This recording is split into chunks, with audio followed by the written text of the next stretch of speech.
Hello friends, అందరికీ నమస్కారం. తీయని కథలకు స్వాగతం.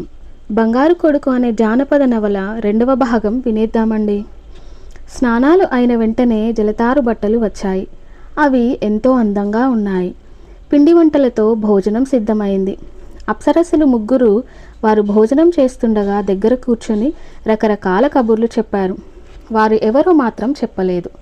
మైనాకుడు అడిగిన ఆ ప్రశ్నకి సమాధానం ఇవ్వలేదు. కర్పూర తాంబూలాలు నములుతుండగా తిరిగి వారి నాట్యం ఏర్పాటైంది. తెలుపు, ఎరుపు, పసుపు రంగురంగుల వస్త్రాలలో అప్సరసలు ఆనందంగా నాట్యం చేస్తున్నారు. తెలుపు అప్సరస మీద మైనాకుడి కన్ను పడింది. ఆమె దగ్గరికి వచ్చి, ఎలా ఉంది నాట్యం అని అడిగింది. అద్భుతం, ఇటువంటి నాట్యం నేను ఎక్కడా చూడలేదు సుందరి అని మైనాకుడు ఆమెను కౌగులించుకున్నాడు మైకంగా. అంతే, మైనాకుడు అక్కడ లేడు. ఏడీ నా తమ్ముడు? యశ్వదంతుడు అడిగాడు. మిగతా వారిలాగే బంగారపు కుర్చీల్లో కూర్చొని ఉన్నాడు అంటూ ఓ గది చూపింది. అది వస్తున్నప్పుడు చూసిందే. అక్కడ ఉన్న వారంతా రాజకుమారులు. ఎవరు మాట్లాడటం లేదు, నవ్వడం లేదు, రెప్పలు కూడా వేయడం లేదు. మైనాకుడు చివర ఉన్నాడు. యశ్వదంతుడు ఏమడిగినా మాట్లాడలేదు. వెళ్ళిపోదాంరా సైగ చేశాడు. మైనాకుడు సింహాసనం నుండి లేవలేకపోయాడు. అప్సరసలు ఏదో చేశారనిపించింది. వారు నాట్యం చేసే చోటుకి వచ్చాడు. ఎరుపు రంగు బట్టల్లోని అప్సరస ఎలా ఉంది నాట్యం అడిగింది. ఏం బాగాలేదు. పోనీ మా నాట్యం బాగుందా? మిగతా ఇద్దరు అడిగారు. కుప్పిగంతుల్లా ఉన్నాయి, అది నాట్యమా? తిరిగి వారు తిరుగుతున్న తెల్లటి బంతులపై నిలబడి నాట్యం చేశారు. యశ్వదంతుడికి నచ్చిన కళ్ళు మూసుకున్నాడు. అదేమిటి, నిద్రపోతున్నావా? నాట్యం ఆపి ఒక ఆమె అడిగింది. మీ తింగర నాట్యం చూడలేక కళ్ళు మూసుకున్నాను. ఏదో చప్పుడైంది. మేం వెళ్ళే సమయం వచ్చింది. మళ్ళీ రాత్రికి వస్తాం. అప్పటిదాకా ఇక్కడ ఎవరూ కనబడరు. రేపు నీకు మా నాట్యం చూసి పరవశత్యం కలిగిస్తాం అన్నారు వెళుతూ. మీతో నన్ను రానియండి. వీల్లేదు, ఇక్కడ నీకేం భయం లేదు. ఓ సుందరి ఎరుపు ఒకవైపు, నలుపు ఒకవైపు గల పళ్ళెం ఇచ్చింది. ఎరుపు వైపున కొట్టు, నీకు ఏం కావలసినా వస్తుంది. నలుపు వైపున మాత్రం కొట్టకు, ప్రమాదం. వాళ్ళు వెళ్ళిపోయారు. గది తలుపులు మూసుకుపోయాయి. దీపాలు ఆరిపోయాయి. ఎరుపు వైపున కొట్టాడు. ఏం కావాలి అన్న కేక చుట్టూ చూశాడు. ఎవరూ కనిపించడం లేదు. నువ్వు వెతికినా కనిపించను. ఏం కావాలో చెప్పు. మంచం. నగిశీలు చెక్కిన మంచం వచ్చింది. వింజామరలు వాటంతట అవే తిరుగుతున్నాయి. యశ్వదంతుడు దాని మీద సుఖంగా పడుకున్నాడు. ప్రొద్దుటే లేచాడు. పళ్ళెం ఎరుపు వైపున కొట్టాడు. స్నానం చేస్తా. ఎదురుగా నీళ్ల గది తయారైంది. గంగాళంలో వేడి నీరు, చల్లటి నీరు ఉన్నాయి. పలహారం చేశాక నలుపు వైపున కొడితే ఏమవుతుందో చూడాలనిపించింది. కొట్టాడు. మెరుపులు మెరిసినట్లయింది. ఉరుముల చప్పుడు. యశ్వదంతుడి మంచం గిరగిరా తిరిగింది. యశ్వదంతుడు భయాన్ని అణుచుకుంటూ దూకడానికి ప్రయత్నించాడు. సాధ్యపడలేదు. మంచం ఎదురుగా ఏర్పడిన తెల్లటి సొరంగం గుండా వేగంగా పయనించసాగింది. విపరీతంగా చప్పుడు. యశ్వదంతుడు చెవులు మూసుకున్నాడు. మంచం ఒక పూల తోటలో ఆగింది. ఒక భీకరాకారం యశ్వదంతుడి మీద పడింది. కత్తి దూశాడు. భీకరాకారం తల మీద 2 కొమ్ములు ఉన్నాయి. వాటి గుండా పొగ వస్తుంది. ఆ పొగకి యశ్వదంతుడికి కళ్ళు తిరుగుతున్నాయి. అలాగే తట్టుకొని ఓ కొమ్ము కత్తితో పడగొట్టాడు. దానితో అది బాగా కోపంతో యశ్వదంతుణ్ణి నమలేయడానికి చేతులు చాచింది. యశ్వదంతుడు కాలితో బలంగా తన్నాడు. అది బోర్లా పడింది. అప్పుడే 2వ కొమ్ము కోసివేశాడు. భీకరాకారం పడిపోయింది. కత్తి గురిపెట్టి, ఎవరు నువ్వు? ఏమిటిదంతా? రాత్రి నుండి అంతా మాయగా ఉంది అడిగాడు. నేను బంగారు కొండను కాపలా చేసే పిశాచరాజుని. అప్సరసలుగా కనిపించిన వారంతా పిశాచాలే. బంగారు కొండకు వచ్చే రాజకుమారులందరూ నా మాయలో పడిపోయారు అంటూ భీకరాకారం ప్రాణాలు విడిచింది. భవనమంతా మాయమైంది. రాజకుమారులందరూ యశ్వదంతుడికి కృతజ్ఞత చెప్పుకున్నారు. మైనాకుడితో కలిపి బంగారు కొండ ఎక్కాడు. ఎటు చూసినా బంగారం. రాళ్ళు, చెట్టు, చేమ ఏం లేదు. యశ్వదంతుడు 2 రాళ్ళు మాత్రం తీసుకున్నాడు. మైనాకుడు బంగారం చూసి ఒళ్ళు మర్చిపోయాడు. అంగరాఖాలో పెద్ద మూట కట్టాడు. వీలైనంత బంగారం పట్టుకుపోదామని అతడికి ఆశ. రారా, ఆశకు అంతెక్కడా? యశ్వదంతుడు పిలిచాడు. మైనాకుడు నోటిలో కూడా చిన్న రాయి పెట్టుకుని అన్నగారి బలవంతం వల్ల బయలుదేరాడు. యశ్వదంతుడు వేగంగా నడుస్తున్నాడు. మైనాకుడికి మామూలుగానే నడవడం కష్టంగా ఉంది. పడేద్దామంటే బంగారం. మనసు ఒప్పలేదు. ఆయాసపడుతూ నడుస్తున్నాడు. కొండ దిగి మైదానంలోకి వచ్చాడు. మైనాకుడికి ఇక అడుగు వేయడం కష్టంగా ఉంది. తూలి పడిపోయాడు. తమ్ముణ్ణి మోసుకొని యోగి దగ్గరికి వచ్చాడు. యోగి తపస్సు చాలించి రచ్చబండపై కూర్చుని ఉన్నాడు. సాధించావు వీరుడా, నాకు సంతోషంగా ఉంది. మా తమ్ముడు పడిపోయాడు, మాట్లాడడం లేదు. దురాశ వల్ల దుఃఖం వస్తుంది. యోగి మంత్రజలం చల్లగానే మైనాకుడు లేచాడు. నా బంగారం అంటూ గోల చేయసాగాడు.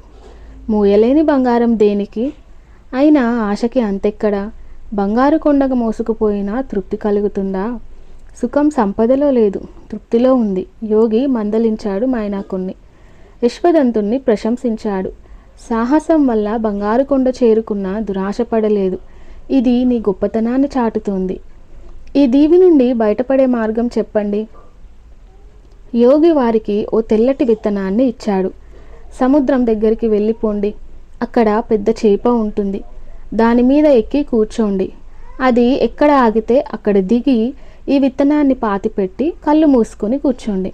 మీ కళ్ళకి మెరుపు మెరిసినట్లు అనిపించినప్పుడు కళ్ళు విప్పండి. చెట్టుకు 2 కాయలు ఉంటాయి. చెరోటి తినండి. మీకు ఉపయోగపడే 2 వస్తువులు దొరుకుతాయి. తర్వాత మీకు శుభాలు కలుగుతాయి. ఇద్దరు యోగి దగ్గర నుంచి సెలవు తీసుకొని సముద్రానికి వచ్చారు. అక్కడ పెద్ద చేప కనపడింది. దాన్ని ఎక్కారు. చేప కొంత దూరం నెమ్మదిగా పయనించి అక్కడి నుండి వేగంగా పరిగెత్తసాగింది. కొన్ని పగళ్ళు రాత్రుళ్ళు చేప ఆగకుండా పరిగెడుతూనే ఉంది. ఓ మధ్యాహ్నం ఒడ్డున ఆగింది. ఇద్దరూ దిగి విత్తనాన్ని పాతి కళ్ళు మూసుకొని కూర్చున్నారు. కొన్ని రోజులైంది. మైనాకుడికి నీరసం వచ్చేసింది. ఎన్ని రోజులు ఇలా కూర్చోవడం? కళ్ళు తెరిచి చూశాడు. నల్లటి ఆకులు, చిన్న చిన్న ముళ్ళు, వేళ్ళు పైకి వస్తున్నాయి. అదో ముఖవృక్షం. పెద్ద కాయ ఒకటి, చిన్న కాయ ఒకటి ఉన్నాయి. మైనాకుడు మెరవకుండానే కళ్ళు విప్పాడు. పెద్ద కాయ తినేశాడు కోసుకొని. పెద్ద వీణ కనబడింది ఎదురుగా. మైనాకుడు తీసుకొని వాయించాడు. అద్భుతమైన సంగీతం వస్తోంది. యశ్వదంతుణ్ణి పిలిచాడు. ఇంకా మెరవలేదని కళ్ళు విప్పలేదతడు. అన్నగారు పిలిచినా రాడని మైనాకుడు బయలుదేరాడు. అక్కడి నుండి వెళ్ళిపోవడానికి మరో కారణం యశ్వదంతుడి మీద ద్వేషం కలిగింది. తనని రక్షించడం అవమానంగా భావించాడు. పైగా యోగి తనని చివాట్లు పెట్టి అన్నని పొగిడాడు. ఇది మరీ మంట కలిగించింది. మైనాకుడు ఓ గ్రామం చేరుకున్నాడు. చెరువుగట్టు మీద కూర్చొని వీణ వాయించసాగాడు. ఆ సంగీతం అశేష గ్రామాన్ని అక్కడికి రప్పించింది. ధనవంతులు వరహాలు విసిరారు. మైనాకుడు వీణ ఆపాడు. గ్రామ పెద్ద తన ఇంటికి ఆహ్వానించాడు. మైనాకుడు వరహాలు లెక్కించుకున్నాడు. 320. గ్రామ పెద్ద పిండి వంటలతో భోజనం పెట్టాడు. తర్వాత మైనాకుడు అతడు వెన్నెలలో మంచాల మీద పడుకున్నారు. ఇటువంటి సంగీతం నేను ఇంతదాకా వినలేదు. చాలా బాగుంది. మా రాజుగారు సంగీత ప్రియులు. రేపు నిన్ను ఆయన దగ్గరికి తీసుకుపోతాను అన్నాడు గ్రామ పెద్ద. గుణాఢ్య కేసరిలాగే ఈ రాజు మూర్ఖంగా ప్రవర్తిస్తాడేమో. అయినా కాళ్ళ దగ్గరికి పోతే చులకనగా ఉంటుంది. వద్దండి, నాకు ప్రజాభిమానం చాలు. రాజాశ్రయం ఇష్టం లేదు నాకు. మీరు అలాంటి ప్రయత్నాలు చేయవద్దు. మరుసటి రోజు గ్రామంలో సంగీత కచేరీ చేశాడు. పెద్దలు, పిన్నలు, పామరులు అతడి వీణానాదం శరీరం మర్చిపోయి విన్నారు. బహువిధాల కానుకలు ముట్ట చెప్పారు. క్రమంగా అతడి పేరు చుట్టుప్రక్కల వ్యాపించింది. ఆ దేశపు రాజైన ఆదిత్య పల్లవికి కూడా తెలిసింది. సేనాధిపతిని పంపించాడు సగౌరవంగా తీసుకురమ్మని. నేను రాను నిక్కచ్చిగా చెప్పాడు. ప్రభువులు ఎంతో కుతూహలంగా ఎదురు చూస్తున్నారు మీకోసం.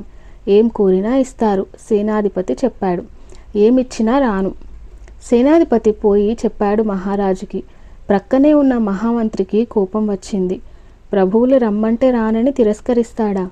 బంధించైనా తీసుకురాలేకపోయావా? ఆదిత్య వల్లవ వారించాడు. కళాకారులు నిరంకుశులు.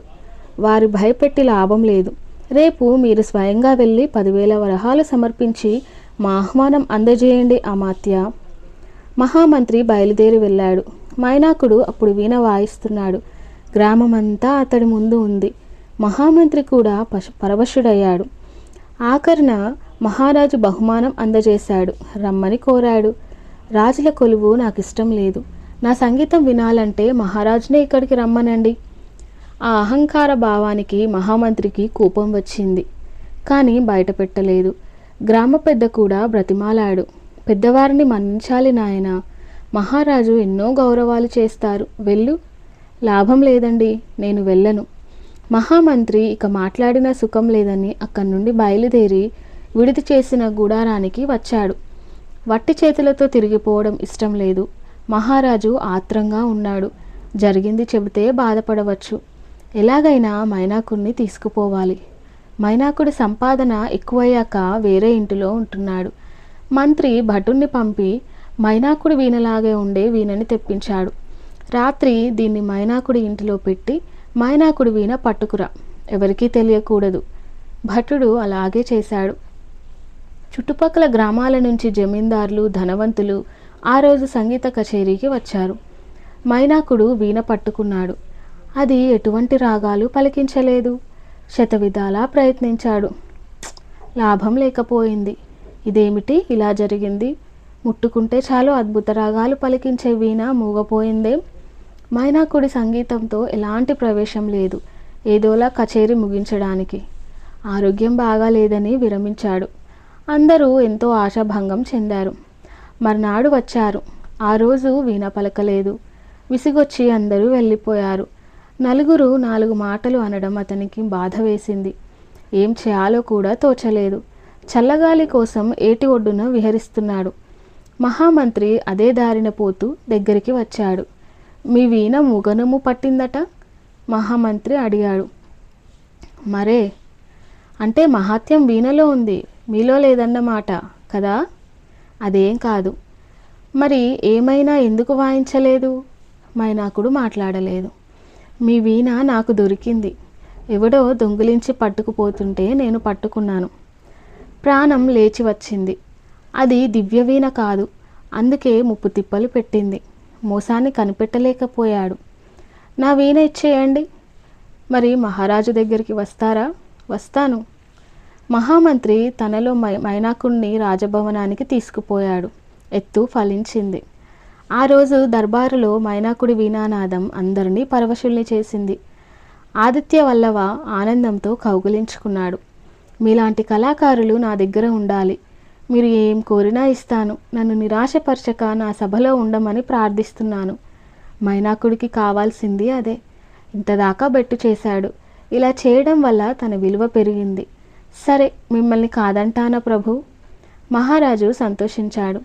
వెండి పల్లెంలో 10,000 వరహాలు పట్టుబట్టలు వేసి మైనాకుడికి సమర్పించుకున్నాడు. అంతేకాక తన భవనం దగ్గరలోనే మైనాకుడికి ఓ అందమైన భవనంలో బస ఏర్పాటు చేశాడు. మైనాకుడు తన బసకి రాగానే మహామంత్రి వచ్చి, ఏది నా సగం వాటా అని అడిగాడు. సగం వాటా ఏమిటి? ఇక్కడి నుంచి నీకేం వచ్చినా సగం నాకు ఇచ్చివేస్తుండాలి. నీ రహస్యం తెలిసిపోయింది. ఇవ్వకపోతే మహత్యం వీణది, నీది కాదని చెప్పేస్తాను. అది దగ్గర ఉంటే గుడ్డి వెదవైనా వాయిస్తాడు. మైనాకుడికి భయం వేసింది. ఇది నలుగురికి తెలిస్తే అప్రతిష్ట. ఎవరు తన ముఖం చూడరు. వీణ తస్కరిస్తారు. తనకి ఇలాంటి వైభవాలు ఉండవు. మైనాకుడు బాధగానే 5,000 వరహాలు ఇచ్చేశాడు. మంత్రి గర్వంగా వెళ్ళిపోయాడు. మైనాకుడికి రాజుగారి అండ పూర్తిగా లభించింది. మహారాజు రాజకార్యాలు కూడా మాని అతడి వీణ వింటూ ఉండిపోయాడు. ఇది మిగిలిన వారికి ఎంతో ఇబ్బంది కలిగించింది. మహారాజు చివరికి పట్టపురాని భవనానికి కూడా పోకుండా మానేశాడు. మైనాకుడి వీణానాదం వింటే చాలనిపిస్తుంది. అతడికి ఇంకేం అక్కరలేదు. ఎవరైనా పోయి చెప్పుకుందాం అన్నా ప్రవేశం లభించడం లేదు. బంగారు కొడుకు 2వ భాగం సమాప్తం. ఎవరైనా మన ఛానల్ని మొదటిసారి చూస్తుంటే ప్లీజ్ లైక్ చేసి, షేర్ చేసి, సబ్స్క్రైబ్ చేసుకోండి. ఇలాంటి ఎన్నో కథలు చెప్పడానికి నన్ను ఆశీర్వదించండి. Thank you.